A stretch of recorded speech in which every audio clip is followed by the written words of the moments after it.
Dans la vie, certains travaillent pour vivre, mais d'autres vivent pour travailler. Comme quoi, travail peut très bien rimer avec plaisir. Je m'appelle Valérie Chevalier et voici Futur Proche. Un balado pour t'aider à choisir une carrière qui va te plaire. Une série présentée par Caléido, l'épargne-études qui en fait plus.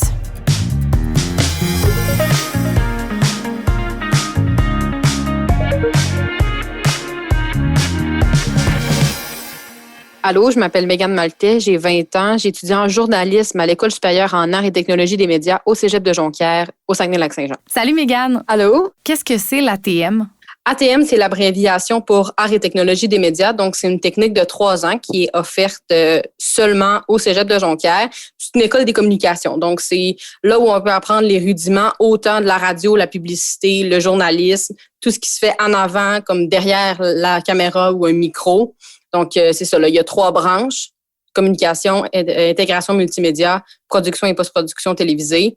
Puis à partir de ça aussi, il y a d'autres branches qui s'ajoutent. Là. Moi, par exemple, quand j'ai choisi communication, j'ai dû choisir entre radio, publicité et journalisme. Puis qu'est-ce qui a orienté ton choix de te rendre en ATM, de faire une technique en journalisme? En fait, je pense que juste avec tout ce que j'ai vécu au primaire et au secondaire sur une scène, je pense que c'était seulement le chemin normal à prendre. Mon Dieu, je devais avoir 5 ans quand ma cousine a gradué d'ATM, justement, puis on m'avait pas dit qu'est-ce qu'elle allait faire, on m'avait pas dit qu'est-ce que ça mangeait en hiver, cette technique-là, mais on m'a dit Claudia va faire de la télévision. Mon futur a plus jamais ressemblé à autre chose que je sors du secondaire puis je fais ATM. Donc, c'est pour ça.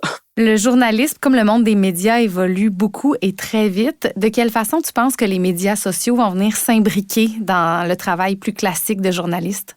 Bien, dans le monde des communications, les réseaux sociaux, c'est inévitable. C'est tout simplement normal. C'est une des plateformes là, les plus rapides, justement, pour faire transmettre notre information. C'est ça le but du journalisme. Là. Donc, oui, on est obligé de travailler avec ça. Puis c'est sûr que moi, personnellement, là, je veux dire, tu sais, je suis une personne qui est née quand même en 2001. Là, fait qu'on peut dire que je suis née avec ça entre les mains. Là, tu sais, on veut dire au monde qu'est-ce qui se passe. Puis je pense qu'il n'y a pas un meilleur outil que les réseaux sociaux. Je vais rencontrer Jonathan Côté, qui est gestionnaire des médias sociaux chez Hydro-Québec. Est-ce que tu aurais une question pour lui? Moi, je me demande, avec l'augmentation des réseaux sociaux qu'on a connue dans les dernières années et l'augmentation qui ne va pas cesser là, au cours des prochaines années, quelles tâches et perspectives d'emploi vont s'ajouter à son métier? Merci beaucoup, Mégane. Bien, ça fait plaisir. Merci à vous. Bonne fin de journée.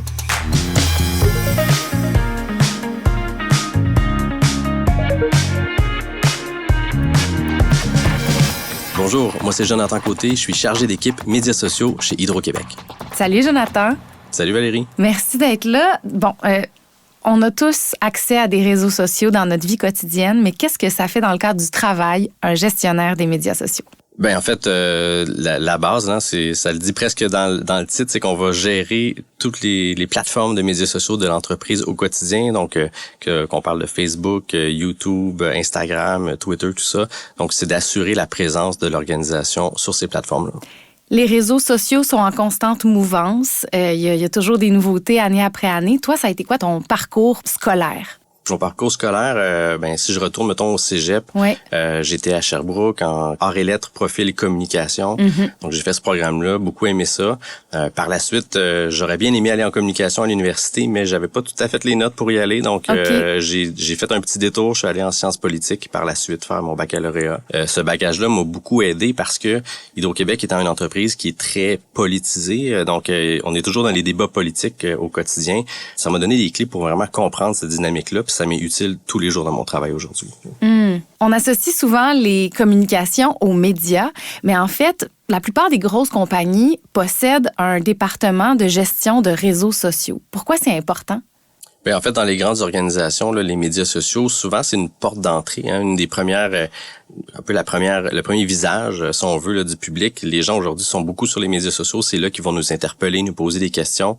Donc, d'avoir une équipe qui s'occupe de cette porte d'entrée-là, c'est super important pour l'image d'entreprise, puis pour donner un bon service aussi, parce qu'il y a un volet relations publiques, mais un volet service à la clientèle dans un sens aussi. Les gens ont beaucoup de questions par rapport aux activités de l'entreprise. Ça a l'air de quoi une journée de travail type dans ton domaine? Chez Hydro-Québec, comme on est une entreprise qui est très médiatisée, il y a au début de la journée, on a une rencontre d'équipe où on va faire une revue de presse, on va voir toutes les nouvelles qui sont sorties dans les dernières 24 heures sur l'organisation et ça va souvent orienter un peu les conversations qu'on va avoir avec le public pendant le reste de la journée parce que souvent les gens viennent nous parler, peu importe de quoi nous on parle sur les médias sociaux, les gens eux viennent nous parler de ce qu'ils ont entendu dans les nouvelles et donc on doit être au courant de qu'est-ce qui a été dit et c'est quoi les positions de l'entreprise par rapport à ça pour être capable de les expliquer. Par la suite, évidemment, nous, on a un calendrier éditorial qui va déterminer toutes les publications à faire sur les médias sociaux, sur les différentes plateformes. On doit s'occuper de les publier. Et on peut avoir aussi des rencontres, par exemple, on a un comité éditorial qui regarde les publications de la journée, mais les publications futures également. Donc, on essaie d'avoir une vue d'ensemble sur tous les sujets qui vont être traités sur les médias sociaux de l'entreprise dans les prochains jours et semaines. Tu te présentes comme un chargé d'équipe médias sociaux, mais en fait, tu es aussi porte-parole, je pense, chez Hydro-Québec. Oui, donc ça démontre un peu comment, lorsqu'on est dans les communications d'une organisation, il y a plusieurs chemins qui peuvent s'ouvrir devant nous. Donc, j'ai eu cette opportunité-là de devenir porte-parole, donc je fais un peu des deux aujourd'hui. Puis c'est vraiment comme une facette de plus, là. Donc, qu'est-ce que ça fait un porte-parole? Bien, ça fait des entrevues comme aujourd'hui dans un podcast, ou sinon, justement, entrevues radio, télé, répondre aux demandes des journalistes écrits aussi. Et je dirais que ça nourrit, je dirais que le travail des médias sociaux et le travail de porte-parole se nourrissent l'un l'autre parce qu'on parle finalement des mêmes sujets et le fait d'avoir à travailler comme porte-parole, ça te force à aller chercher une compréhension plus fine des différents sujets et en même temps aussi les expliquer au public sur les médias sociaux permet de comprendre c'est quoi les questions que les gens vont avoir et comment on peut l'expliquer pour qu'ils comprennent. Donc après ça, lorsqu'on arrive devant un micro de radio, télé, on va utiliser les mêmes genres de comparaisons, les mêmes approches que lorsqu'on en parle sur les médias sociaux. Est-ce qu'il y a plusieurs personnes dans ton équipe? Pour la gestion de communauté, donc c'est-à-dire le travail, si on veut, en temps réel, de faire les publications, répondre aux gens, on est 3 personnes à temps plein qui faisons ce travail-là. Mais en réalité, des gens chez Hydro-Québec qui touchent aux médias sociaux de près ou de loin, il y en a beaucoup plus que ça parce qu'il y a une équipe de service à la clientèle qui va aussi répondre aux questions des gens par rapport à leur compte sur les médias sociaux. Donc, il y a une équipe d'environ 20 quelques personnes là, qui s'occupent de ça. Et il y a aussi beaucoup de gens qui peuvent être impliqués dans la production du contenu, que ce soit des gens qui travaillent en communication marketing, que ce soit des conseillers en communication dans diverses branches de l'entreprise. En tout, là, je dirais qu'il y a facilement au-dessus de 100 personnes qui peuvent avoir de près ou de loin à voir avec le contenu. Pas des gens qui sont à temps plein là-dessus, mais qui finalement, leur travail aura servi là, les médias sociaux d'Hydro-Québec. Mais la réalité des gestionnaires de réseaux sociaux, souvent dans les petites organisations, c'est que ça va être un peu des hommes orchestres. On va demander à ces gens-là qu'ils soient capables de rédiger des textes, de réaliser des vidéos, de faire des petits montages photos, des Photoshop, tout ça. Donc, ça demande d'avoir beaucoup d'adaptabilité, d'être capable d'être autodidacte, d'apprendre des nouvelles habiletés comme ça, parce que on va les mettre dans toutes sortes de situations auxquelles ils sont pas nécessairement préparés. Donc, c'est ça. Je pense que c'est un travail où il faut être capable de toucher un peu à tout ce qui touche aux communications. Toi, ça a été quoi l'élément déclencheur qui t'a amené vers les communications et plus précisément la gestion de réseaux sociaux? C'est une bonne question, en fait, savoir qu'est-ce qui m'a amené vers les communications. Je pense que c'est vraiment instinctivement. Tu sais, j'ai toujours eu un intérêt, une facilité. J'aime ça parler aux gens, j'aime ça être en contact avec les gens. Puis d'essayer d'expliquer les choses, vulgariser les choses. Et ça, pour moi, c'est un défi qui était vraiment le fun. Qu'est-ce que ça prend pour faire ce travail-là? C'est quoi les qualités qui sont nécessaires selon toi? Ça prend beaucoup de curiosité. Il faut être autodidacte. On est capable d'apprendre de nouvelles choses parce que les plateformes de médias sociaux changent constamment. Il y a des nouvelles qui arrivent, il y en a qui disparaissent. Il faut aussi être très patient parce que sur les médias sociaux, on va avoir des gens qui sont fâchés, des gens qui débattent de manière assez crue parfois. Ça peut être un peu décourageant des fois là, de voir la négativité sur les médias sociaux. Donc, il faut être capable de se faire une petite carapace si on veut, de pas prendre les choses trop personnelles. Mais je pense qu'il faut être capable d'avoir du plaisir aussi, puis d'être capable de laisser sortir son fun un peu parce que ça transparaît dans la tonalité des échanges qu'on va avoir avec les gens. Puis ça va beaucoup aider à rendre plus facile les côtés plus difficiles. Toi, qu'est-ce que tu aimes le plus dans ton travail? Ce que j'aime le plus dans mon travail, c'est que c'est très varié et j'ai du fun à tous les jours. Donc, pour moi, c'est un des critères les plus importants. Est-ce que j'ai du plaisir à faire le travail que je fais? Puis je peux dire que oui, je ris beaucoup avec mes collègues, avec les gens sur Internet. Même s'il y a des trucs négatifs des fois, il y a beaucoup de gens qui sont sur les médias sociaux pour avoir du fun. Puis on côtoie ces gens-là tous les jours aussi, puis ça ajoute un plus à notre travail. On a parlé de ton parcours. Un jeune qui étudierait en communication, par exemple, quels seraient les autres débouchés, les autres options sur le marché du travail pour lui? Il y a vraiment beaucoup de choses parce que, justement, les communications, toutes les organisations ou à peu près ont besoin d'avoir des spécialistes là-dedans, que ce soit pour leurs relations de presse, que ça peut être pour faire des podcasts comme on fait en ce moment. Donc, si quelqu'un est un bon communicateur et assez versatile, qui peut toucher un peu à tout, il y aura toujours des débouchés là, dans presque n'importe quel type d'organisation, là. Il y a certains étudiants qui ont des inquiétudes par rapport au domaine des communications, à savoir, est-ce que je vais me trouver du travail? Est-ce que c'est un milieu incertain? Je pense pas que ça soit incertain parce qu'il y a vraiment beaucoup de façons de travailler comme communicateur. Ça peut être soit, comme je le fais moi chez Hydro-Québec, dans une entreprise stable, donc j'ai un salaire qui rentre à toutes les semaines, des bons avantages sociaux, tout ça. Mais il y en a beaucoup qui le font aussi de manière autonome, comme travailleurs autonomes, comme pigistes, donc ils vont offrir leurs services à de plus petites organisations et qui peuvent finalement faire leur propre horaire, avoir un peu plus de liberté. Donc les deux modèles fonctionnent tout à fait bien. Il y en a pour tous les goûts, mais il y a du travail. Ah oui, ça c'est sûr. On n'arrêtera pas de communiquer demain matin. Jonathan, j'ai une question pour toi d'une jeune qui s'appelle Mégane, qui s'intéresse beaucoup à l'univers des communications, au monde du journalisme, qui demande, avec l'expansion fulgurante des réseaux sociaux, quelles sont les futures perspectives ou tâches qui s'ajouteront à votre métier? C'est une excellente question. D'ailleurs, il faudrait que je sois un peu devin pour le savoir, mais ce que je peux dire, c'est qu'en tout cas, on doit toujours être sur le bout de notre siège parce qu'il y a tellement toujours des nouveautés qui arrivent auxquelles on doit s'adapter. Donc, on n'avait pas nécessairement vu il y a quelques années que la vidéo ou les petites vidéos courtes allaient prendre d'assaut les médias sociaux autant qu'elles l'ont fait avec TikTok, avec les Reels sur Instagram, tout ça. Mais si je regardais, mettons, dans un futur un peu plus loin, peut-être que ça va être le métavers là, qui va prendre l'espace où on va être dans un monde virtuel, on va devoir communiquer avec les gens à travers ça. Donc, c'est peut-être une future tâche des communicateurs sur les médias sociaux, là, qui sait. Tu vas toujours devoir apprendre et continuer de t'adapter dans ton travail. Ça, c'est sûr. Merci beaucoup, Jonathan. Merci à toi. Puis bonne chance avec le métavers. Oui.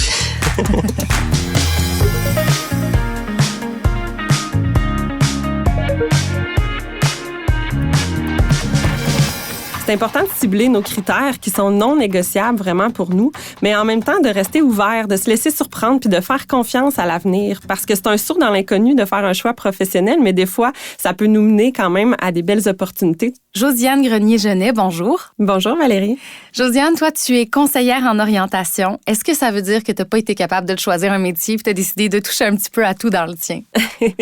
Non, effectivement, moi, c'est plus la relation d'aide qui m'intéressait, d'aider les gens qui ont des problématiques en particulier. Donc, ça aurait pu être la psychologie, le travail social, la criminologie. Mais bref, moi, c'était l'orientation par rapport au cheminement des gens au niveau du travail, au cheminement professionnel qui m'intéressait. On va se servir de tes connaissances et de tes capacités pour pouvoir éclairer un peu les jeunes qui se demandent par où passer dans leur processus scolaire pour atteindre leurs objectifs. On vient d'entendre Mégane, qui est une jeune fille passionnée, pleine d'énergie, qui s'intéresse aux communications. On a entendu aussi Jonathan, qui nous a parlé de son parcours assez particulier, qui l'a mené à la gestion des médias sociaux. D'emblée, toi, qu'est-ce que ça t'évoque d'entendre tout ça? On dénote vraiment l'importance de travailler dans le plaisir, de vivre de sa passion, d'être créatif et de ne pas avoir de routine. C'est des gens qui veulent beaucoup avoir du changement, qui aiment apprendre, se renouveler dans leur travail. Ça peut faire penser à un type plus artistique, donc des gens qui sont créatifs, qui veulent faire preuve d'imagination dans leur travail, mais aussi qui aiment le changement, les imprévus, ne pas avoir de routine. C'est vraiment important pour un type artistique de retrouver ça dans son travail. Tu me parles d'un profil qui est plus artistique, mais Jonathan a quand même fait ses études en sciences politiques, ce qui est assez différent. Est-ce que c'est des domaines qui sont compatibles?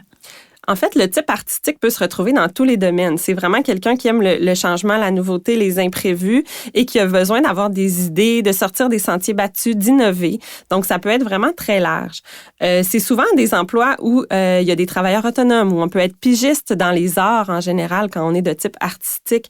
Donc, c'est pas tout le monde qui est à l'aise avec ça quand on n'a pas de fonds de pension, quand on n'a pas nécessairement d'avantages sociaux, de vacances payées, quand on est vraiment travailleur autonome. En même temps, certains domaines peuvent être un bon compromis pour les types artistiques qui ont aussi un côté conventionnel. Donc ça, c'est vraiment des gens qui veulent avoir une stabilité, un horaire fixe, une routine, à la limite qui se voient plus travailler dans un bureau, organiser, planifier des choses. Donc le domaine des communications peut être un bon compromis justement parce qu'on a un salaire fixe, on a un emploi stable, mais on peut quand même user de créativité et d'imagination. Un peu comme Jonathan, dans le fond. Effectivement. Puis comment on peut savoir si on est du type plus conventionnel ou travailleur autonome? C'est vraiment important dans un processus d'orientation de se questionner par rapport à ses valeurs, ce qui est vraiment important pour nous à retrouver dans un travail. Donc, au-delà des tâches, des intérêts, de ce qu'on veut faire, est-ce que la stabilité est primordiale pour nous? Est-ce qu'on est capable de vivre avec l'incertitude et les imprévus au quotidien ou si on a besoin d'avoir quelque chose de plus fixe? Qu'est-ce que tu conseillerais à un étudiant qui, comme Mégane, a besoin que ça bouge, a besoin d'être en contact avec les autres, puis surtout n'aime pas la routine? Il y a vraiment plusieurs domaines où on peut retrouver ces critères-là. On peut penser à la santé, par exemple, où il y a des horaires très atypiques, que ça bouge, qu'on est toujours en contact avec les gens. Mais c'est vrai que le domaine des arts, quelque chose de plus créatif, peut nous permettre d'avoir beaucoup de changements, de nouveautés et que ce ne soit pas toujours les mêmes tâches qui se répètent. Les communications, c'est un domaine très large. Quelles sont les différentes avenues d'études possibles? Il y a d'abord la technique en arts et technologies des médias, comme fait Mégane, où on peut choisir d'aller en journalisme, en publicité, en animation, radio ou télé. Mais c'est vraiment à l'université qu'on a un vaste éventail de programmes aussi en lien avec les communications. Certaines universités offrent des baccalauréats plus généraux qui s'appellent les sciences de la communication, mais on peut aussi avoir des universités où il y a des spécialités particulières où on doit déjà faire une demande d'admission dans ces programmes-là.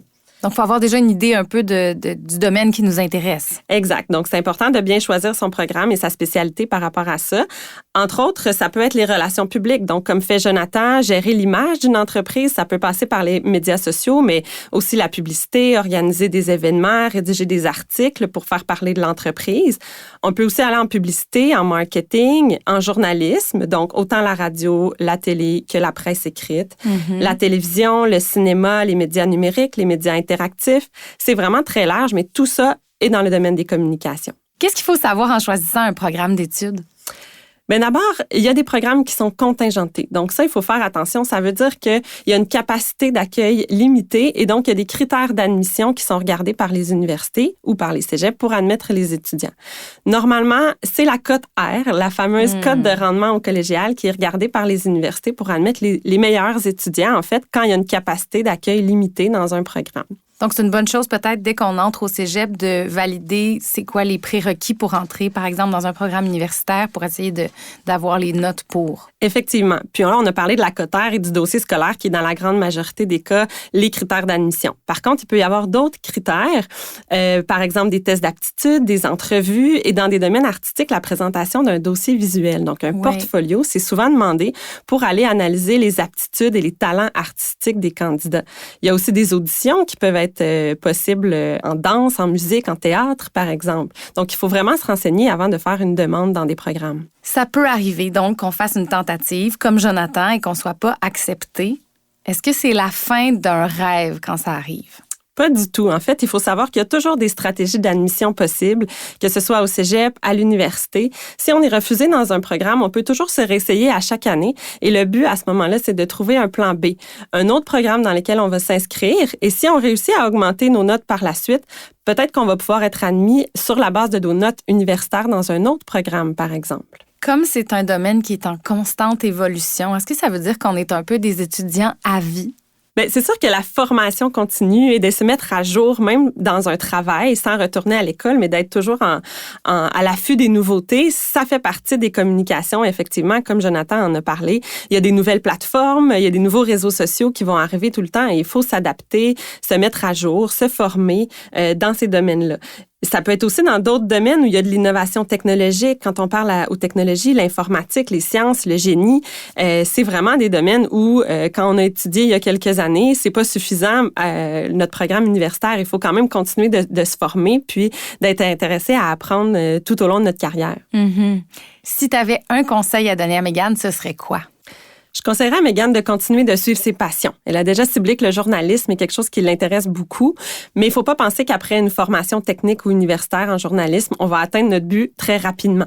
C'est important d'aller sur le terrain, de se faire de l'expérience, des contacts, mais aussi d'aller chercher des formations complémentaires, peut-être en droit, en économie, en politique, avoir des connaissances générales pour arriver peut-être un jour à travailler dans ce domaine-là.